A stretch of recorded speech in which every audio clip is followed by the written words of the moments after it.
Up to 1 million Muslims held in internment camps in China. The British government expresses serious concerns about their treatment. Satellite images provide new evidence of the vast prison-like camps being built to hold the Uyghur Muslims in western China. We're not going to get anywhere close to it. Hidden from view, China says the camps are training centres needed for the fight against radicalisation. I don't know where my mother and father are, or my brothers and sisters. The government wants us to renounce our ethnicity, our beliefs, and our humanity. We have a special report also tonight. Suspected explosive devices are sent to leading Democrats, including Barack Obama and the Clintons. New York's mayor calls it an act of terror.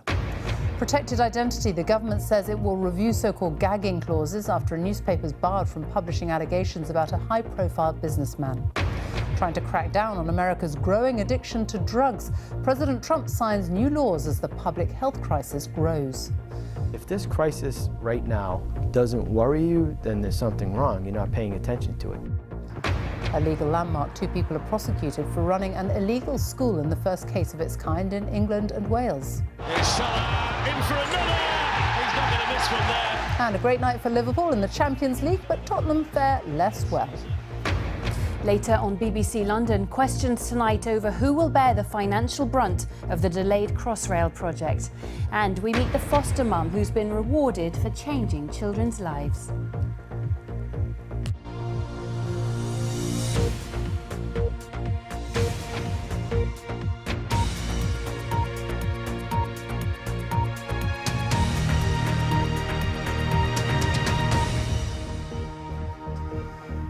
Good evening. The British government has expressed serious and growing concerns about the detention of up to 1 million Uyghur Muslims in China.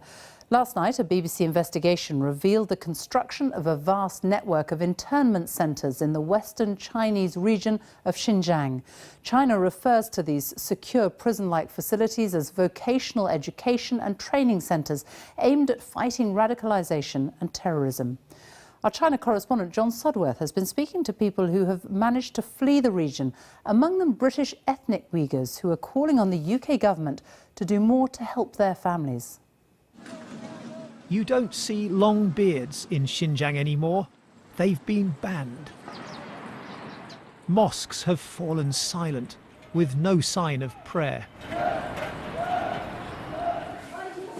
But no one dares to speak. The constant monitoring and following sees to that.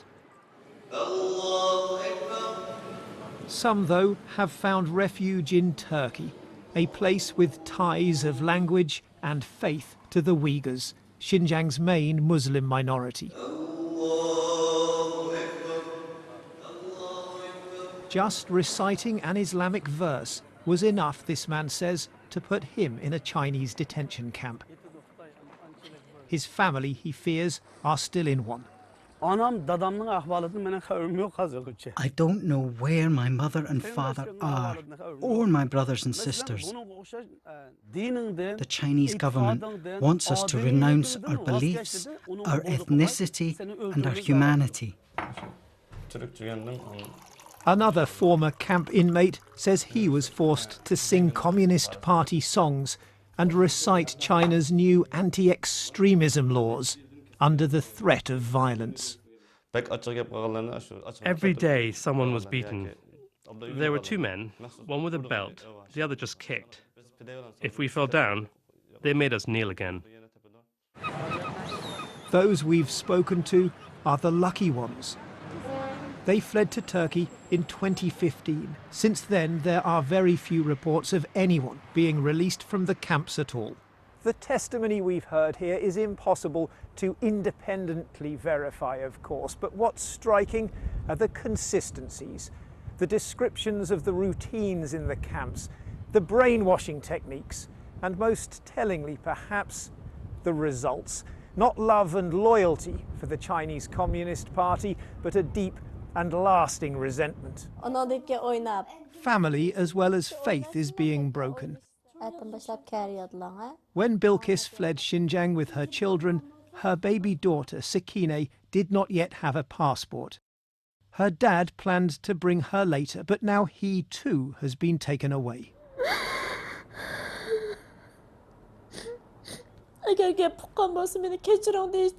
If my daughter could hear me now,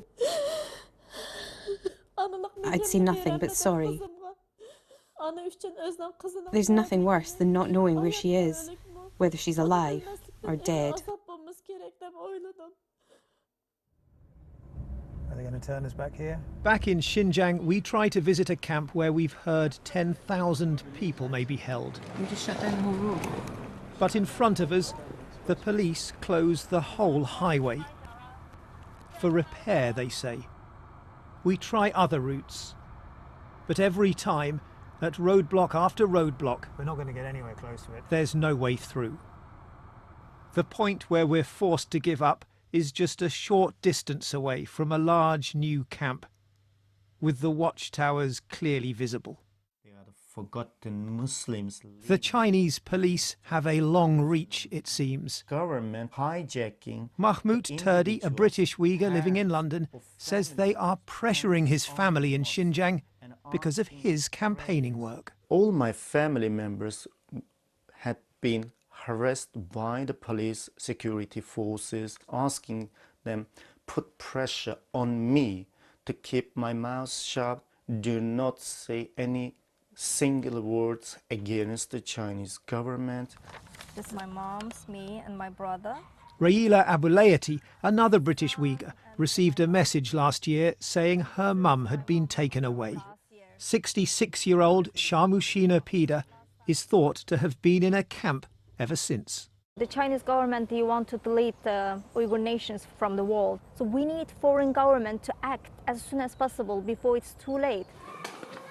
Uyghurs are not missing, China says. They're being educated.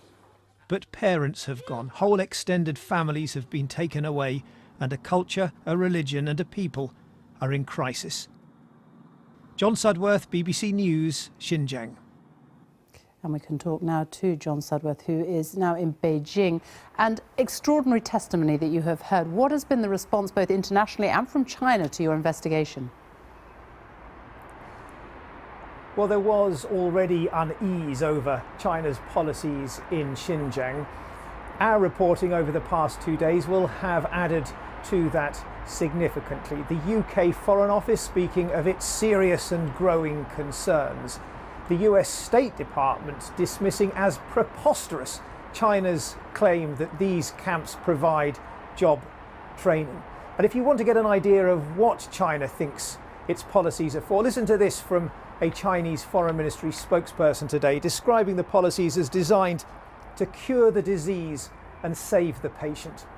Some will wonder, of course, given everything we've shown in our reporting, why there isn't more international outrage. And you have to ask yourself this, Sophie, given the UK's shifting international alignments, given its need for China as a trading partner in the future, how likely is it, beyond expressing concern, that the UK government will really push Beijing over a remote Muslim people in what is, after all, often a forgotten corner of the world? John Sudworth in Beijing, thank you.